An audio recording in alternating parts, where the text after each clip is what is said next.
بسم اللہ الرحمن الرحیم۔ دنیا کا گندا ترین دریا۔ جی ناظرین، بنارس میں گنگا کنارے منیکارنیکا شمشان گھاٹ۔ ہر ہندو کی خواہش ہوتی ہے کہ مرنے کے بعد اس کی لاش کو اس گھاٹ پر چتا دی جائے۔ بہت سے جان بلب مریض اپنی موت سے پہلے ہی اس گھاٹ پر ڈیرا ڈال لیتے ہیں تاکہ مرنے کے فوراً بعد اس کی چتا کو اس متبرک مقام پر آگ نصیب ہو سکے۔ اس مقصد کے لیے گھاٹ کنارے باقاعدہ کیمرے بھی دستیاب ہیں جہاں مریض اور اس کے ساتھ آئے رشتہ دار قیام کرتے ہیں۔ بنارس کے مختلف گھاٹوں پر روزانہ تقریباً 100 چتاؤں کو آگ لگائی جاتی ہے، جہاں ہر وقت جلے گوشت کی چرند بو پھیلی رہتی ہے۔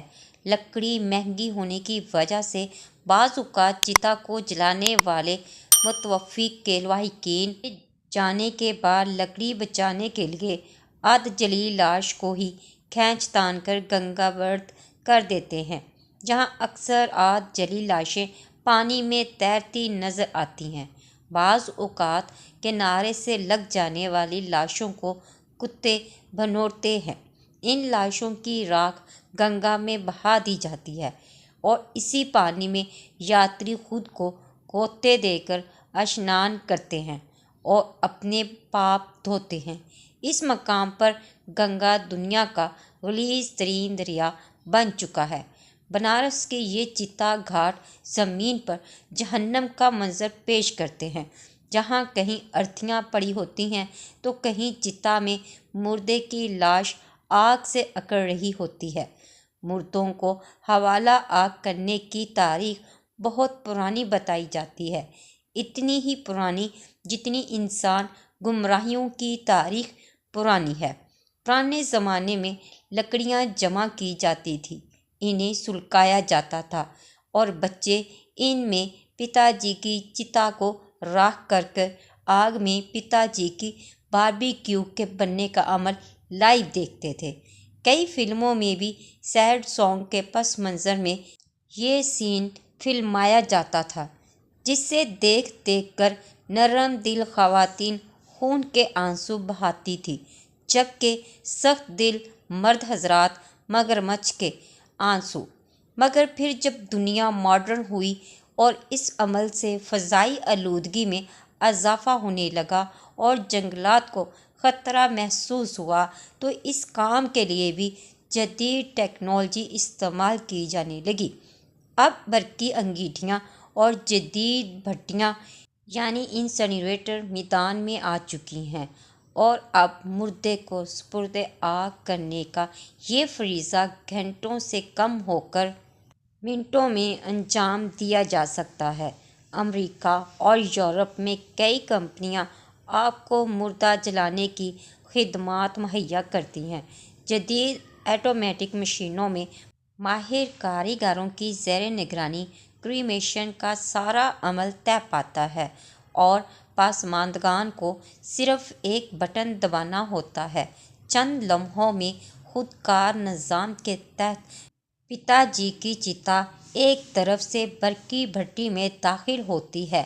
900 سے 1000 ڈگری سینٹی گریڈ کے درجہ حرارت والی بھٹی سے جب میت گزرتی ہے اور پھر 2 سے 3 گھنٹوں میں دوسری طرف سے 1.5-2 کلوگرام کی راکھ بچوں کو موصول ہو جاتی ہے۔ بقیہ پتا جی کاربن ڈائی آکسائیڈ میں تبدیل ہو کر فضا کے حوالے ہو جاتے ہیں۔ جھٹ پٹ کام ہو جاتا ہے۔ ہندوؤں کے نزدیک انسان کا جسم 5 چیزوں کا مرکب ہوتا ہے: ہوا، پانی، آگ، زمین اور آسمان۔ وفات پا جانے والی کی میت کو ان تمام چیزوں کی طرف لوٹانا ضروری ہے تاکہ وہ دوبارہ کسی دوسرے جسم کا روپ دھار کے اس دنیا کی طرف لوٹ سکے۔ ابراہیمی مذہب اسلام، عیسائیت اور یہودیت انسان کی میت کو صرف دفنانے کی تعلیم دیتے ہیں، مگر سیکولر یا ماڈرن ہونے کے بعد اب کئی عیسائی بھی اپنے مردوں کو ٹھکانے لگانے کے لیے اس جدید ٹیکنالوجی سے کام لے رہے ہیں۔ ہندوؤں کے علاوہ جین مت، سکھ اور ہندو بھی اپنے مردوں کی چتاؤں کو جلاتے ہیں۔ البتہ سادھو اور شیر خوار بچوں کو ہندو بھی جلانے کے بجائے زمین میں دفناتے ہیں، کیونکہ ان کے خیال میں معصوم بچوں اور سادھوؤں کے گناہ نہیں ہوتے کہ انہیں جلا کر پاک پوتر کرنا پڑے۔ پارسی آتش پرست اپنے مردوں کے لیے سب سے برا طریقہ اختیار کرتے ہیں۔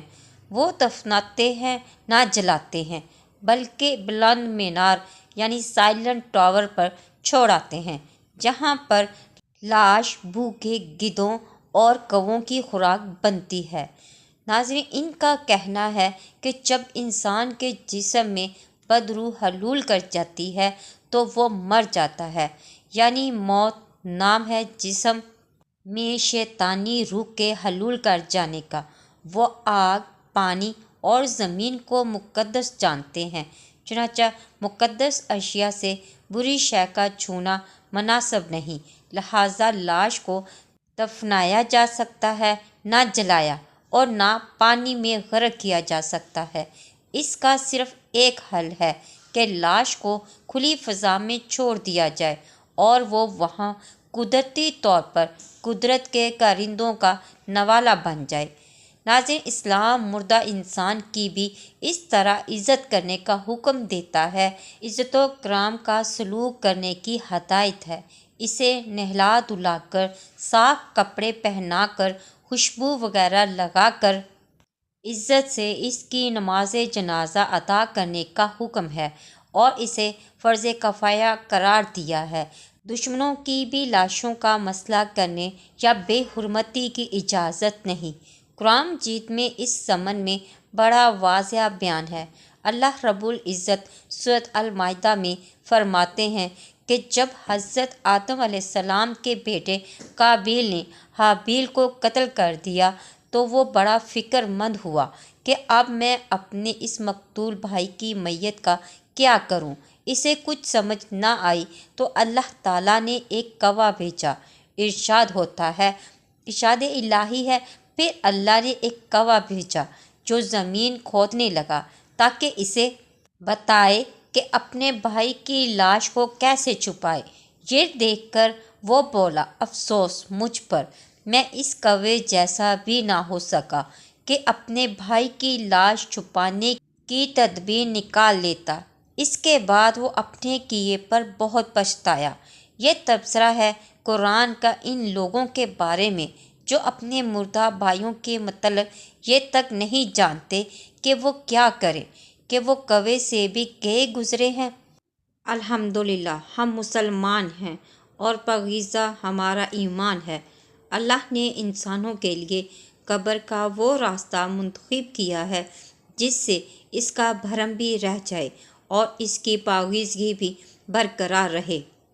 ناظرین، اگر آپ کو میری ویڈیو اچھی لگی تو لائک اور شیئر ضرور کریں۔